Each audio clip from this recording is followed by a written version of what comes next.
Hey guys, hope you're having a good day. So today we got this curb fine mower. These things are kind of popping up all over the place right now, but this one's a standard push 21-inch Craftsman with a 140cc engine on it. Kind of a newer unit, and I got no idea what's wrong with it. So we'll get you guys set up and we'll see if we can't fix it or figure out why they tossed it. All right, well, I kind of want to try to start it as is and see what they were going through before they pushed it to the curb. So we'll check the gas and the oil. We're kind of on a slope here, so the oil's not going to be 100% accurate, but looks like we've got maybe 3/4 of a tank.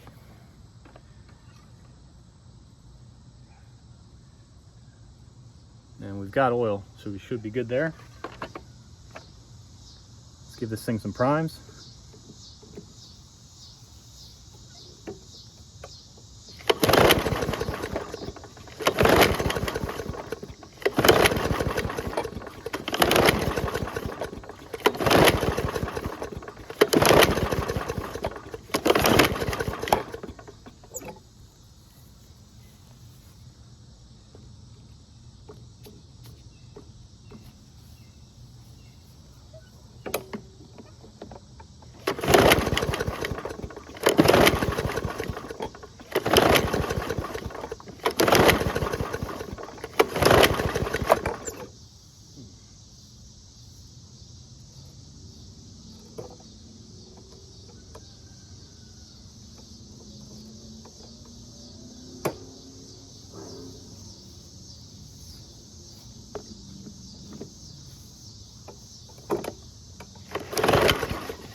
I think we got a control cable problem because I was looking up here. Yeah, let me show you. I was looking up here and it's disconnected. It was actually on this side. And I moved it over here and it wasn't pulling far enough for it actually to engage the bail. So let me get this secured and we'll give it one more shot. Okay, got a zip tie here. So this thing belongs in that hole there. We'll zip tie it secure for right now. Might need two, but it should hold it. And we'll put some WD on the cable.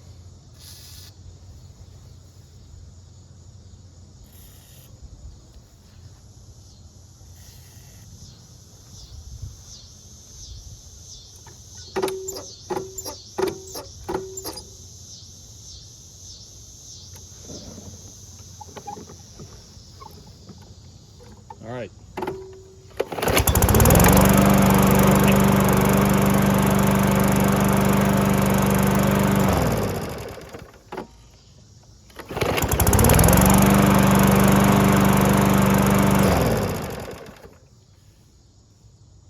Well, I think that was it. I think that's why they tossed it, but let's keep looking at it. Let's check what we're working with for an air filter. Oh, okay.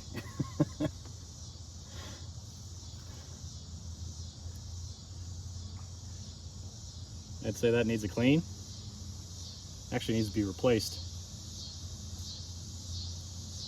Yeah, it's falling apart. Okay, so we'll need a new one of those. What else? Let's check the blade.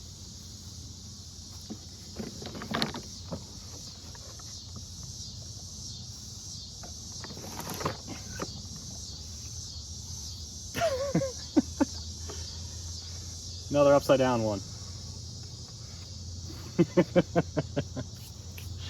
Okay, let's take that off.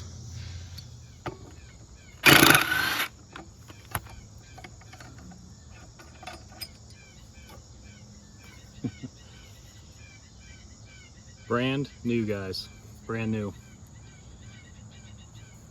Let me put a quick edge on that before putting it back on. All right, just took the factory edge off that quick, still had the power coat on it.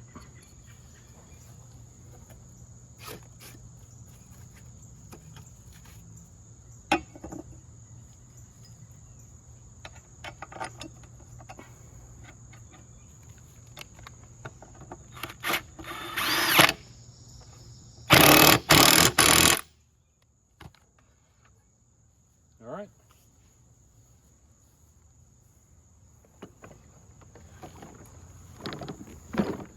All right, well, since this thing runs fine, it's got a brand new blade on it. I'm trying to figure out what else to do. We've got that to get yet. I don't have any of those in stock. I'll have to go to the store and get a new one. I can show you guys how to oil that and put that back in. We can change the oil. And looking at what else, I think we're missing one of these wing knobs here, kind of like on the other side, to hold the handle in place. But it's kind of crazy that that bail control cable was the only problem. It's kind of interesting to see what people's last straw is. So I think I got to run to the store, and I'll bring you back when I got some parts to put back on this thing. Okay, well, it's a new day and we're gonna keep rolling on this thing. So I was able to look up some part numbers. So that's the Craftsman number, and then the Briggs engine model number. For the Craftsman number, it's usually on this sticker here on the side of the deck. And the Briggs number is actually searchable with this QR code on the front on these newer engines. But you need the Craftsman model number to get anything chassis related, like the wing knob and the square nut for the handle. And you need the engine code for the air filter. So the only thing I actually had to buy was the air filter. I had a blown mower with the wing knob and square nut. Since this is an MTD mower, a lot of those parts are interchangeable. So let's talk about that air filter for a second. This is actually the Briggs number. So I've seen enough of these in this shape to kind of do a PSA on it. So if it's in this bad a shape where it's falling apart, you need to replace it. And I usually check mine every year or every other year, especially if it's a foam one, because they like to deteriorate because you have to oil these. So as far as the air filter goes, my local shop had an Oregon brand, so that's the number for that. And you can see it replaces that Briggs number I had there. And this one's pre-oiled.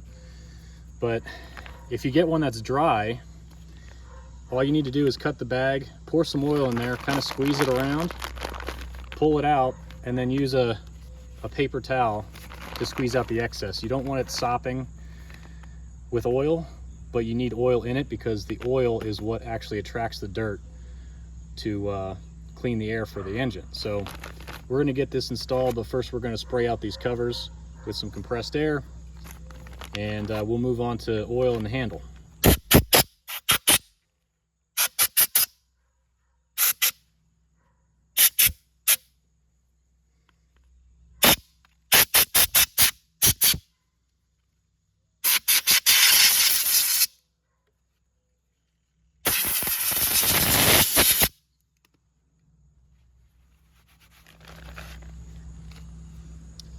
And these are directional, so I've seen people put them on like this. You got to line up the hole so it's in the bottom, kind of right off center, so it fits right around that primer bulb.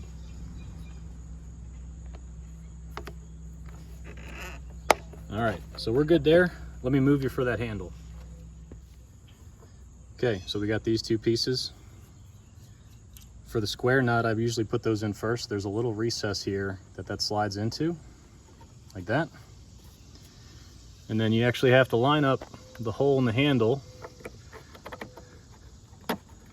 slide that wing knob through, and then just tighten it down.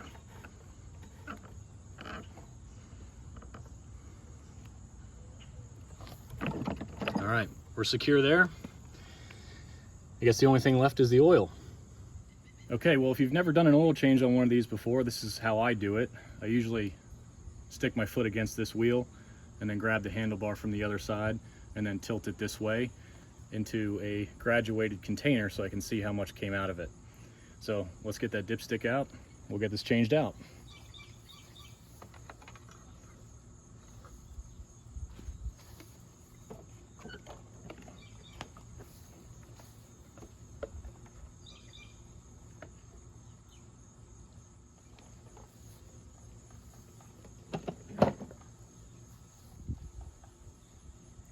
So we're about a little over 16. I think this engine takes 15 ounces, so a little bit over full, but it doesn't look bad either. So I think this is in good shape. We'll get some new oil in there.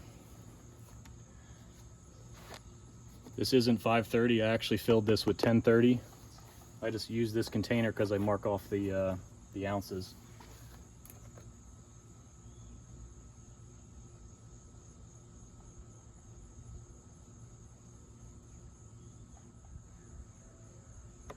Okay. Let's check it. Yeah, and we're good.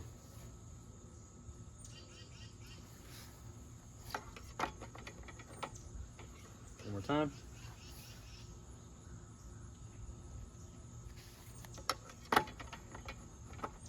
All right, then I usually like to start it to circulate that new oil. Not required.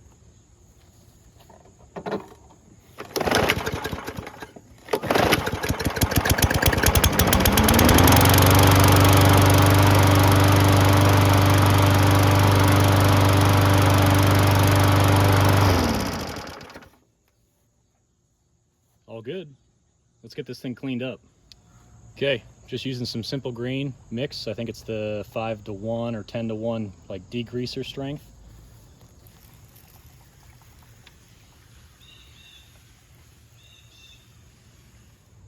Okay, just scrub it down. Then hit it with some water.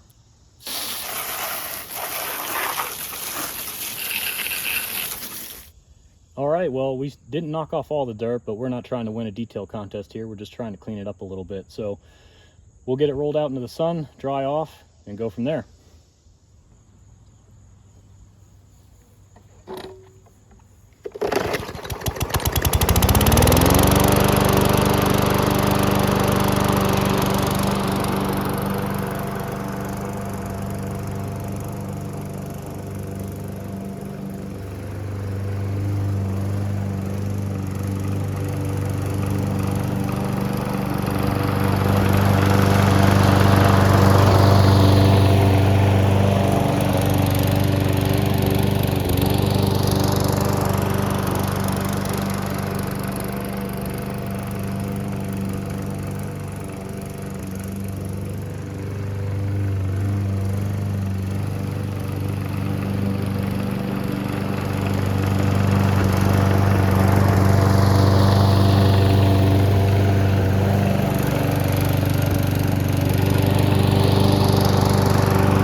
Well, with that, I think we're going to wrap this one up. Really only needed that control cable re-secured to the handlebar to get this consistently running. I think they were getting frustrated with it sometimes starting, sometimes not starting because it wasn't attached properly. But I'll have to run probably a tank through this to make sure that that carb doesn't need to be cleaned out. But other than that, it just needed basic maintenance, oil change, new air filter, and flip that blade the right way around. So hopefully what we covered helped somebody out. Thanks for joining me on this one, and I'll catch you on the next one.